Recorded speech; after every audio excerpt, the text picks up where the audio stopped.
8 AM ng umaga at nandun si Pure Health sa sopa natutulog. Ito po, lalagyan natin siya ng ointment at saka ng pampatak, no? Ayan o, nakalagay 8 AM. So, yan. Lalagyan na natin yung kanyang mata. Pure, gamot. Pagod na pagod. Di ka giniginaw? O, dali na, patakan na natin yung mata mo. 8 na. Mayos ka na. 8 AM. Oh. Nakatagilid ko. 1.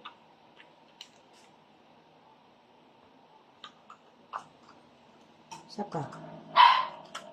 Tapos ointment.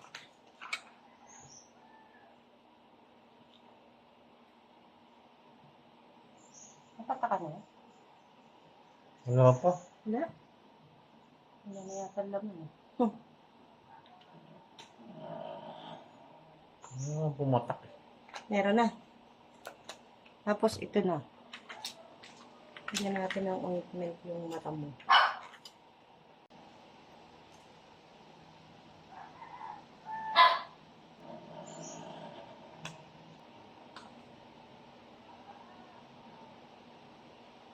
Ang palambot kasi ito ng ano, yung mga lumalabas dyan sa mata mo.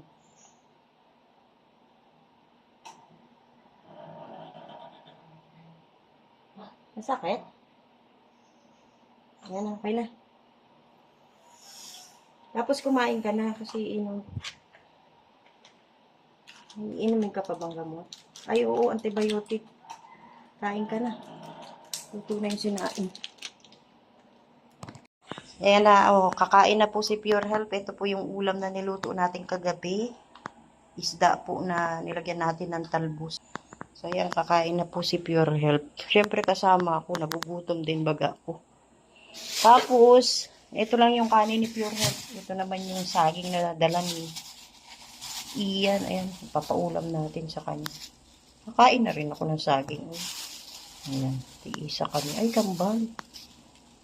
Kambal pala yun. Let's go, kainan na. Kasi inom ng antibiotic si Pure Health, kaya kailangan kumain na siya. Kainan na.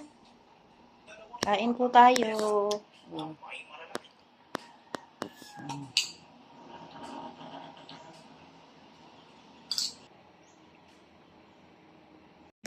Ang bilis kumain ni Pure Health, oh.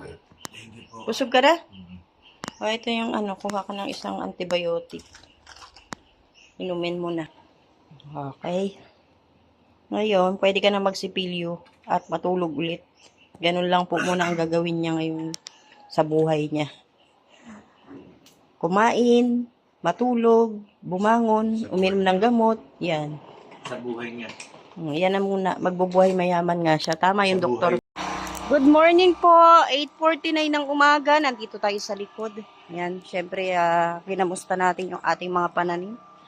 Naiayos na po natin si Pure Health. Napakain na po natin siya. Napainom na po ng gamot. Yung mga dapat niya pong inumin, napainom na po natin. Napakain. Napatakan na po yung mata. Nalinis na yung mata. So, ngayon natutulog siya, no? At ngayon, nandito tayo sa likod. Kasama natin yung pusa namin. Ayan, oh. Lumalapit. Kukumustahin lang po natin yung ating pananim. Ayan yung talbos po natin. Nako. Nag-harvest po kasi ako kanina. Ayan, oh. Kinuha natin yung talbos kasi nagluto tayo ng isdang may talbos para po kay Pure Health. Oh, may sitaw na tayo rito. Umulan po, no? Kaya hindi tayo magdidilig ngayon. Maingay. Kasi yung generator po. Brown out po ngayon. Yan. Naninilaw po yung ating upo. Tapos parang kinakain po siya. Ayan, oh. Ay, kumakain sa kanyang mga dahon. Ayan, oh. Ala, yung kamatis natin, oh, natumba na, pambihira. Yung sili, ang lalaki na. Yung saluyot. Naku, natumba na po yung ating kamatis. Ayan. Namatay po yung ibang kamatis natin. Pagdating natin, ganito na po yung nangyari. Kaya bubunutin na lang po natin. Nilagyan natin ng tukod yung kamatis. Ayan. Kaya tumayo. Oh, nandito na naman dalawang pusa, oh. Hihira yan. Ito, yung isa. Naman yung isa. Tapos, tingnan nyo, nagtumbahan na po yung ating mga kamatis. Ano ba yan?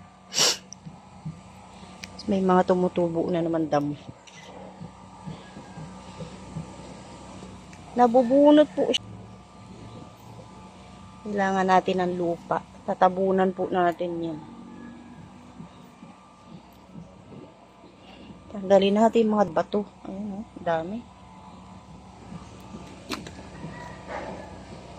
Kukuha tayo ng lupa para ilagay natin dito sa mga ugat ng kamatis. Kasi naglalabasan. Ayan, oh. Ito po yung Ayan, dito na lang po tayo kukuha.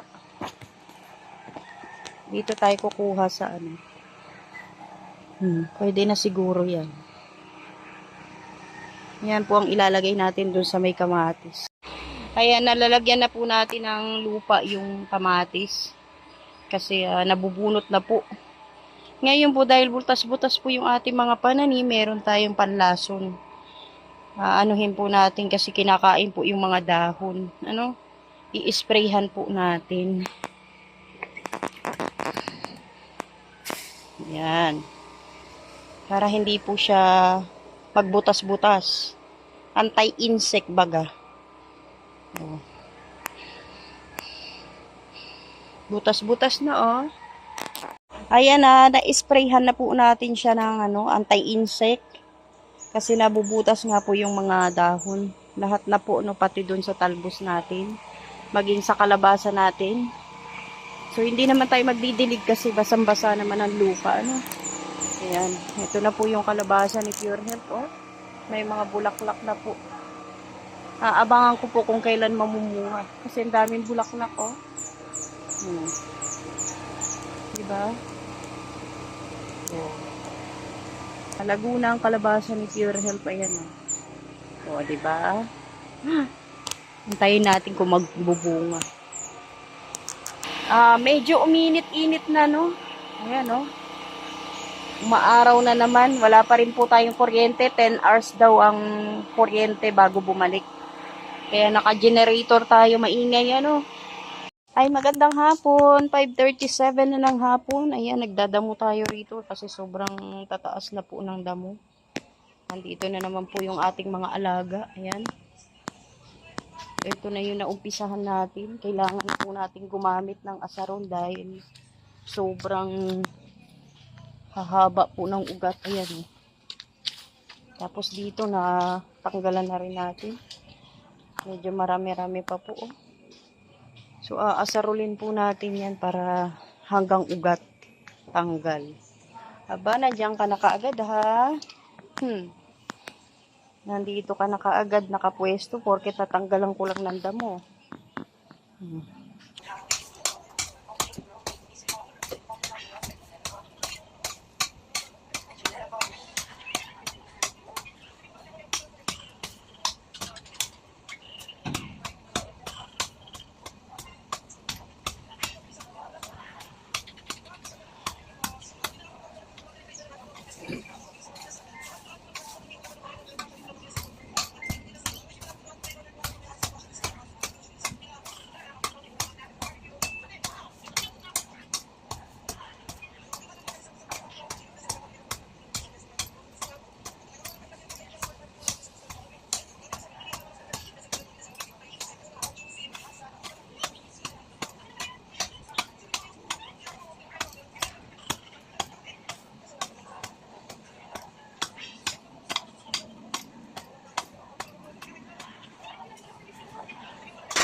Ayan lang muna yung gagawin natin ngayon. Bukas na po kasi alas 6 na ng gabi ngayon. Mag-aalas 6 na po ng gabi. Kaya titigil na tayo. Bukas na lang po ulit. Marami pa oh. Tumaas na masyado ang mga damo. Pero ang importante dito sa harap natin nabawasan ano. Ang kulit ng pusa natin. 6:04 na pala ng gabi ngayon. Tama na po. Baka kung anong mangyari sa atin. Makasagi tayo ng hindi nakikita. So ayan, hanggang dito na lang po muna ang ating pagdadamo. Bukas na lang po ulit. Ayan oh, tuwan-tuwa yung pusa oh.